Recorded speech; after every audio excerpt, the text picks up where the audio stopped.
All right. Example 1. All right, the absolute value of m plus 5, absolute value is less than 3.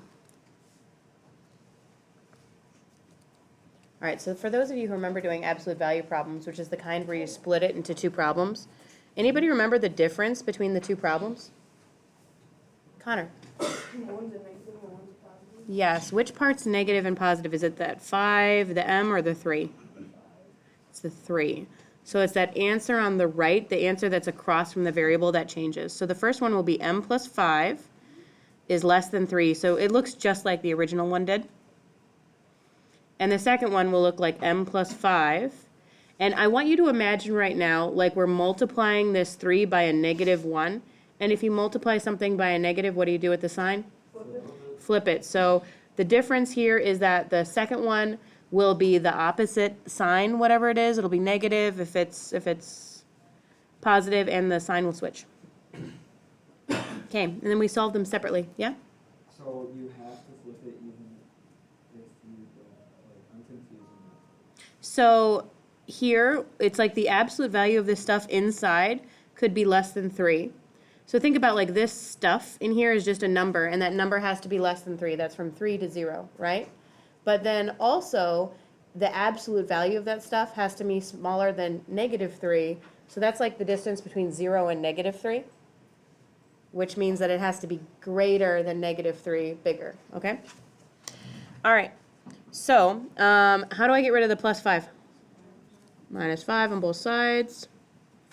M is less than negative 2. Am I here? Same thing? Do you end up with the exact same answer? No, this one turns out to be negative 8. Let's do a quick number line. Here's negative 8. There's negative 2. There's 0. Open or closed? Open. And we're going to put it on negative 8 and negative 2, not 0.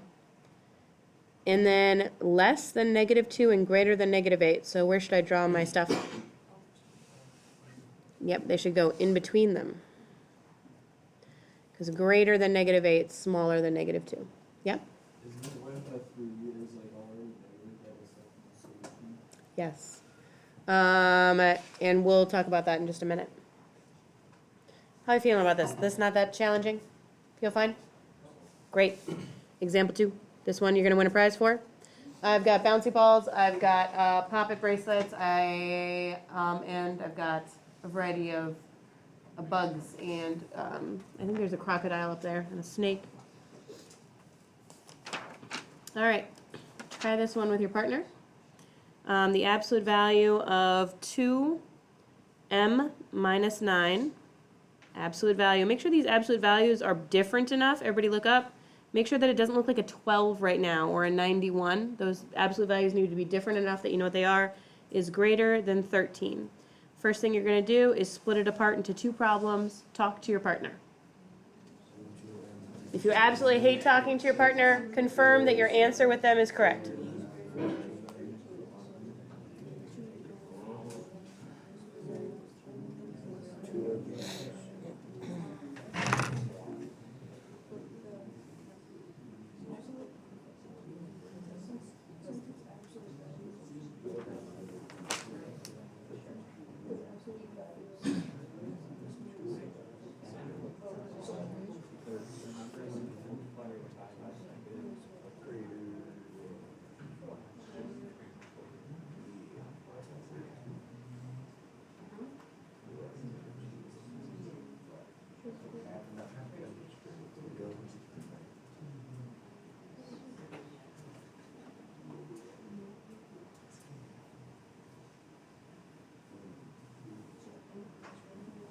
Remember, at least confirm your answer with your partner.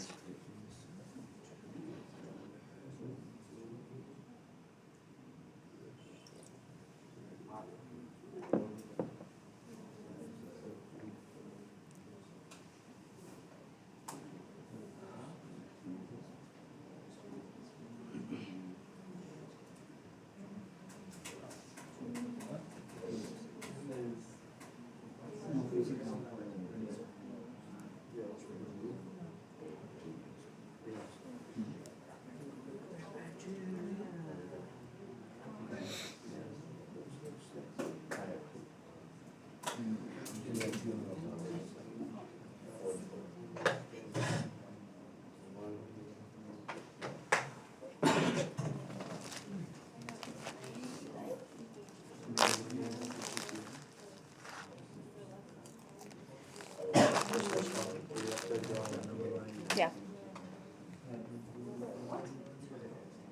Man, I am feeling sick.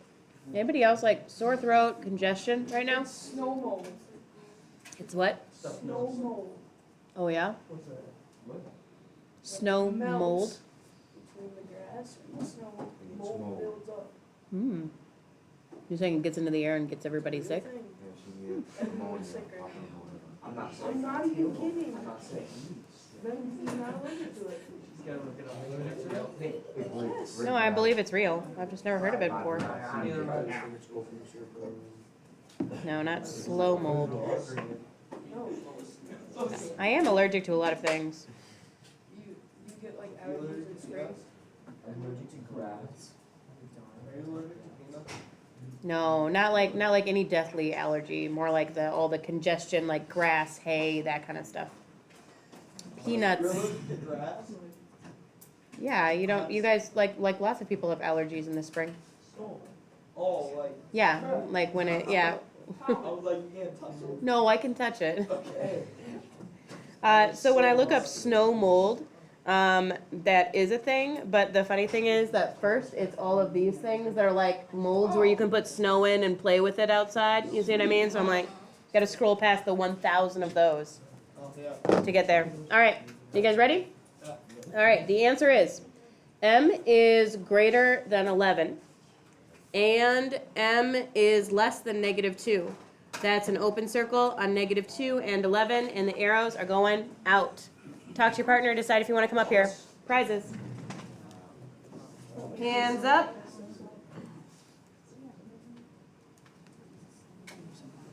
Come on up, guys. Yes, let's go. I'll explain. Hi. All right, everybody be quiet while they explain, please. All right. I'm going to start off by making two problems. Start off 2m minus 9 is greater than 13. And make a second one. Make the 13 negative. Oh, flip the sign. Good catch, good catch. We're good.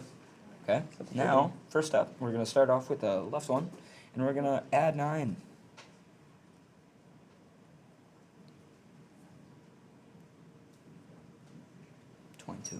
Thank you. And we're going to divide 2 on both sides, get 11. And then we're going to add 9.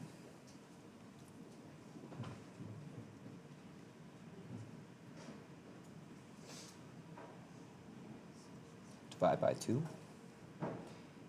get -2.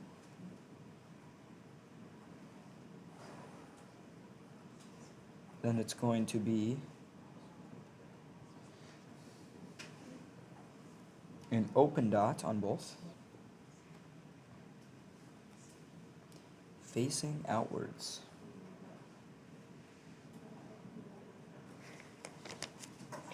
Beautiful. That's all, folks.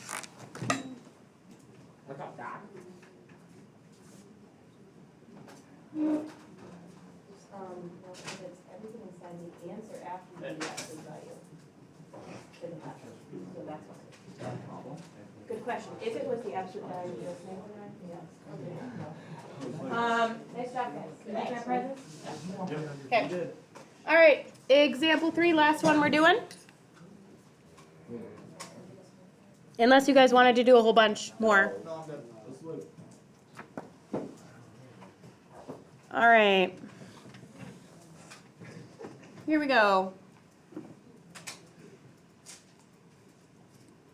The absolute value of n minus 1, absolute value, is less than -5. Easy.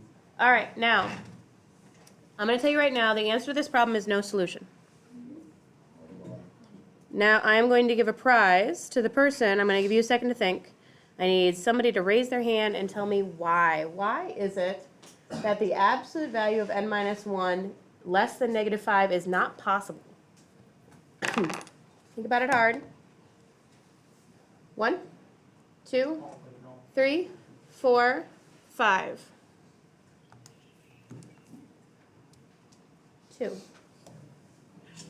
Answer to an absolute value is always going to be positive. Right, okay, so the answer to an absolute value, everybody look up. Answer to an absolute value, this side is always going to be a positive number. So when can a positive number be less than -5?